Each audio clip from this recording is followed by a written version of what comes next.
नमस्कार दोस्तों, मैं अंकुर उपाध्याय स्वागत करता हूं आप सभी का एक बार फिर से अपनी नई वीडियो में। कल दोस्तों देश की सबसे बड़ी कंपनी रिलायंस इंडस्ट्रीज के नतीजे आ चुके हैं। कैसे रहे हैं नंबर्स, ये आप सभी के साथ इस वीडियो के माध्यम से मैं डिस्कस करने वाला हूं। रिलायंस इंडस्ट्री अपने आप में एक सेक्टर है, आप ये कह सकते हो। उसके अंदर ऑयल टू केमिकल है, उसके अंदर जियो है, उसके अंदर रिटेल है, सब कुछ है, सब कुछ।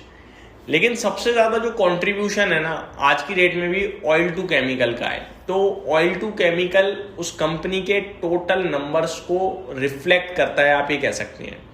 अगर ऑयल टू केमिकल वीक है तो कहीं ना कहीं ओवरऑल नंबर्स वीक हो जाएंगे ऑटोमेटिकली। इसीलिए मार्केट को इस बार के नतीजों से थोड़ी कमजोर नतीजों की अनुमान था, क्योंकि कच्चा तेल बड़ी तेजी से बढ़ा है और जो इंडिया से बाहर एक्सपोर्ट करते हैं उनके ऊपर सरकार ने एक्साइज ड्यूटी डबल से भी ज्यादा कर दी है। और रिलायंस इंडस्ट्रीज का तो काम ही है कि खुद भी तेल बनाना, दूसरों से तेल खरीदना और उसका डीजल और पेट्रोल में रिफाइन करके बेचना। लेकिन जब ये बेच ही नहीं पाएंगे तो फिर इनका तो धंधा मार्जिन पे प्रेशर आना ही आना है। खैर, ये सब छोड़ते हैं, समझते हैं डायरेक्टली नंबर्स को। तो मैं आपके साथ एक एक करके डिटेल शेयर करता हूं पूरे नंबर्स की। सबसे पहले कंसोलिडेटेड बेसिस पे बात करता हूं, यानी कि पूरा ओवरऑल नंबर। अगर रेवेन्यू की बात करी जाए 2.98 लाख करोड़ पे आया है, यानी ऑलमोस्ट 3 लाख करोड़ का कंपनी ने रेवेन्यू किया है दोस्तों। और ये रेवेन्यू अनुमान से ज्यादा है। एक्सपेक्टेशन जो थी मार्केट की वो करीब 2,70,000 से लेकर 2,84,000 करोड़ की थी, जिसके सामने 2,98,000 करोड़ का रेवेन्यू कंपनी ने क्लॉक करा है। तो बीट्स एस्टीमेट है और बड़े मार्जिन से बीट्स एस्टीमेट है। 13% साल दर साल रेवेन्यू बढ़ता हुआ दिखा है। इतने बड़े बेस पे अगर 13% आप ग्रो कर रहे हो तो एक्सेप्शनली मानूंगा मैं उसे। तो बहुत ही शानदार रहा रेवेन्यू का आंकड़ा तो कंपनी की तरफ से अगर देखें तो। लेकिन नेट प्रॉफिट में मजा उतना नहीं आया। नेट प्रॉफिट अनुमान से कमजोर है। क्लियर कट आपको दर्शा रहा है कि मार्जिन का प्रेशर कितना हैवी था। रेवेन्यू बढ़ने के बावजूद मुनाफा नहीं आया। 16,971 करोड़ का कंपनी ने प्रॉफिट पोस्ट करा है, जिसमें अनुमान 16,200 करोड़ से लेकर 18,500 करोड़ का था। तो जो एक्सपेक्टेशंस थी उसके निचले पार्ट के आसपास आया नंबर। ये तो नहीं कहूंगा बहुत ही खराब है, लेकिन ये जरूर कहूंगा कि मजा भी नहीं आया। प्रॉफिट 12 से 13% साल दर साल घटता हुआ दिखा है, जिसमें रेवेन्यू 13% बढ़ा है लेकिन मुनाफा 12-13% घट गया है। क्यों? क्योंकि मार्जिन्स पे प्रेशर था। आगे ऑपरेटिंग प्रॉफिट की बात करी जाए 48,588 करोड़ पे ऑपरेटिंग प्रॉफिट कंपनी ने पोस्ट करा है, यानी 48,588 करोड़ पे साल दर साल अगर आप देखें तो अनुमान से ज्यादा है। अनुमान था 44,000 करोड़ से 46,500 करोड़ का।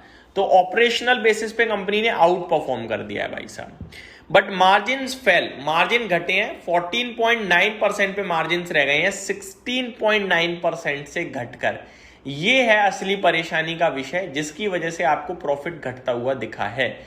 अदरवाइज तो इस कंपनी ने कमाल कर ही दिया था। मेरे को लगता है ये नंबर्स भी बाजार पॉजिटिवली ले लेगा, क्योंकि केवल मार्जिन का प्रेशर है, बाकी हर तरफ तो अच्छा कर ही दिया कंपनी ने।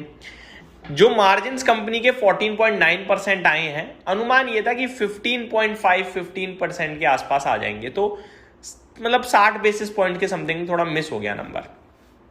आगे सबसे अच्छी परफॉर्मेंस आई है जियो से। स्ट्रॉन्ग परफॉर्मेंस है, ये की ड्राइवर रहा है इस बार।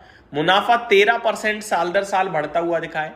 आरपू में बहुत ही शानदार जंप दिख रहा है और जो मुनाफा है कंपनी का वो 7,935 करोड़ पे आता हुआ दिखा है। एक बार मैं डिटेल में आपको जियो के नंबर्स बताना चाहूंगा। 29,000 करोड़ का रेवेन्यू कंपनी ने क्लॉक कराए।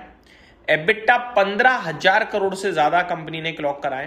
पैट 7,935 करोड़ का क्लॉक कराए। और आरपू यानी एवरेज रेवेन्यू पर यूजर, जो कि टेलीकॉम क्षेत्र में सबसे इंपॉर्टेंट पैरामीटर होता है देखने के लिए, ये 214 हो गया है। मैं आपको बताना चाहूंगा इस समय एयरटेल और जियो का कंपैरिजन अगर आप करते हो तो एयरटेल के पास जो टोटल रेवेन्यू इस बार आया वो आया, टोटल रेवेन्यू जो एयरटेल का इस बार नहीं, टोटल रेवेन्यू है 1,73,000 करोड़ का। जियो का 1.5 लाख करोड़ है। जो आरपू है एयरटेल का वो 245 है। एयरटेल के प्लान्स थोड़े महंगे हैं एज कंपेयर टू जियो। और आरपू जियो का जो है वो 206 रुपये है। सब्सक्राइबर्स की बात करूं तो एयरटेल 390 मिलियन सब्सक्राइबर बेस पे बैठा हुआ है, लेकिन जियो 470 मिलियन सब्सक्राइबर बेस पे बैठा हुआ है। मार्केट शेयर एयरटेल का 34% है, जिसमें जियो का 41% है। यही दो पूरा मार्केट लेके बैठे हैं, आपस में लड़ रहे हैं बुरी तरीके से। डेटा यूसेज मंथली बेसिस पे एयरटेल का 24.5 GB है, जिसमें जियो का 32.15 GB है। तो जियो देखा जाए कस्टमर बेस में आगे बढ़ रहा है, एयरटेल देखा जाए तो थोड़ा कमाई ज़्यादा कर रहा है क्योंकि महंगे प्लान है। बात करें दोस्तों आरपू के बढ़ने की, तो Q4 के 25 में 181 रुपये का आरपू था जियो का। Q1 26 में 190 हो गया, Q2 26 में 197, Q3 26 में 203 और अभी 214। ये लगातार बढ़ रहा है, यानी आपकी जेब का खर्चा लगातार बढ़ रहा है, आप ये कह सकते हैं। वहीं दूसरी तरफ देखें दोस्तों तो ऑयल टू केमिकल में मार्जिन हिट हुए हैं, एबिटा भी डाउन हुआ है क्रूड ऑयल की वॉलेटिलिटी के चलते, मिडल ईस्ट में जो कुछ हो रहा है उसकी वजह से। नंबर्स में 6 रुपए प्रति शेयर का कंपनी ने डिविडेंड भी बांटा है। शॉर्ट सिंपल में रेवेन्यू में बीट कराया अनुमान को, एबिटा में बीट कराया, पैट इनलाइन भी कह सकते हो या मिस कह सकते हो अनुमान को, मार्जिन में क्लियर कट मिस था और ओवरऑल मिक्स टाइप नंबर है। तो अब मार्केट के ऊपर छोड़ते हैं कैसा रिएक्ट करता है, क्योंकि शेयर घटा हुआ है तो ज्यादा गिरना नहीं चाहिए। यही समाप्त करता हूं इस वीडियो को। Thank you so much for watching this video. Have a great day guys.